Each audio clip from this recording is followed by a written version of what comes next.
যদি আপোনালোকে মোৰ ভিডিঅ' ফাৰ্ষ্ট টাইমৰ কাৰণে নহয় ৰেগুলাৰলি চাই থাকে তেনেহ'লে আপোনালোকে গম পাব যে মই কিমান প্ৰকৃতি প্ৰেমী আৰু গছ মই কিমান ভাল পাওঁ।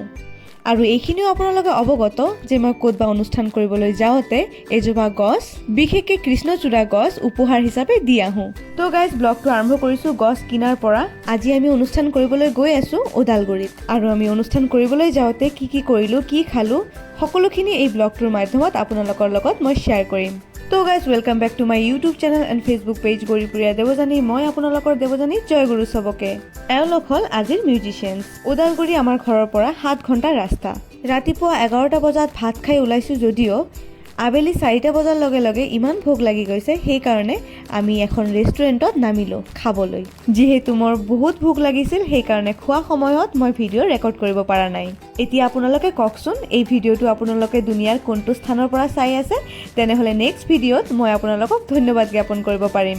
মোৰ আগৰ ভিডিঅ'টোত কমেণ্ট কৰিছে গুৱাহাটীৰ পৰা ৰোহিত আৰভা, বাবু বৰা বিহালীৰ পৰা, বঙাইগাঁৱৰ পৰা জয়দেৱ বৰ্মন, পাৱাৰ কিড, পৱন মেধি, সঞ্জয় বৈদ্য, সকলোবোৰ বঙাইগাঁৱৰ পৰা, নয়ন অধিকাৰী, নিকিতা নাথ, মিলন ৰয়, গণেশ নাথ আৰু ধনঞ্জয় বিলাচীপাৰাৰ পৰা, মহাময়ৰ পৰা আতিফ আহমেদ, লোহাজানীৰ পৰা জগবন্ধু দাস, অনুকুৰি আৰু প্ৰশান্ত ৰায় গৌৰীপুৰৰ পৰা, চৰাইখলাৰ পৰা ঝুমা বৰ্মন, শালকচাৰ পৰা ৰোহিত সিনহা, ভৈৰৱগঞ্জৰ পৰা আমিন চৌধুৰী, গড়েশ্বৰৰ পৰা উদ্ধৱ ৰাজবংশী, পাগলাহাটৰ পৰা প্ৰসেনজিৎ ৰয়, ইটছ ৰাজবংশী গাৰ্ল চিথিলাৰ পৰা, ৱেষ্ট বেংগলৰ পৰা ৰতন মদক, অৰিন্দম কৰ্মকাৰ হালাকুৰাৰ পৰা, চৰাইখলা কোকৰাঝাৰৰ পৰা কমল ৰাজবংশী। তো গাইজ থেংক ইউ ছ' মাছ ইমান ধুনীয়া ধুনীয়া কমেণ্ট মোৰ ভিডিঅ'ত কৰিবৰ বাবে। আপোনালোকৰ এটা এটা কমেণ্ট মোৰ বাবে বহুত ইম্পৰ্টেণ্ট। তো গাইজ আমি লাহপ্ৰিয়া ধাবাত খাই কিনে অলপ ৰিলছ বনালোঁ, কাৰণ ধাবাটো ইমান ধুনীয়াকৈ সজোৱা। ইয়াৰ পিছত আৰু দেৰি নকৰাকৈ আমি গাড়ীত উঠি গ'লোঁ।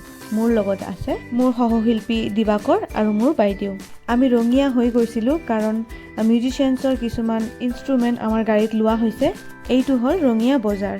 ৰঙীয়াৰ পৰা কোনে কোনে চাই আছে এই ভিডিঅ'টো নিশ্চয়কৈ জনাব। নাও আমি আহি গ'লোঁ আমাৰ গন্তব্য স্থানত, মানে ওদালগুৰিত, য'ত আমি অনুষ্ঠান কৰিম।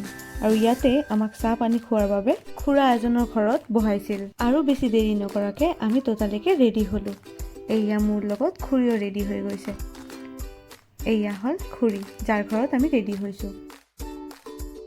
এতিয়া যিহেতু আমি অনুষ্ঠান কৰিবলৈ যাম, মই মিউজিচিয়ান কেইটাও চালোঁ, ৰেডি হৈ গৈছে সিহঁতে। যিহেতু ৰবীন্দ্ৰ জয়ন্তীৰ অনুষ্ঠান আছিল, চবেই ধুতি পিন্ধিছে। তাৰপিছত বাকীখিনি আপোনালোকে মোৰ লাইভ প্ৰগ্ৰাম চাবই পাৰিছে ওদালগুৰিত। ওদালগুৰিত অনুষ্ঠান কৰি মোৰ খুবেই ভাল লাগিছে। ওদালগুৰিৰ পৰা আপোনালোকে কোনে কোনে চাই আছে কমেণ্ট ছেকশ্যনত নিশ্চয়কৈ জনাব। তো গাইজ থেংক ইউ ছ' মাছ ভিডিঅ'টো গোটেইখিনি চোৱাৰ বাবে। মই আকৌ আহিম নতুন নতুন ভিডিঅ' লৈ আপোনালোকৰ আগত। তেতিয়ালৈকে আপোনালোকে বহুত ভাল থাকিব। Till then take care, bye বাই।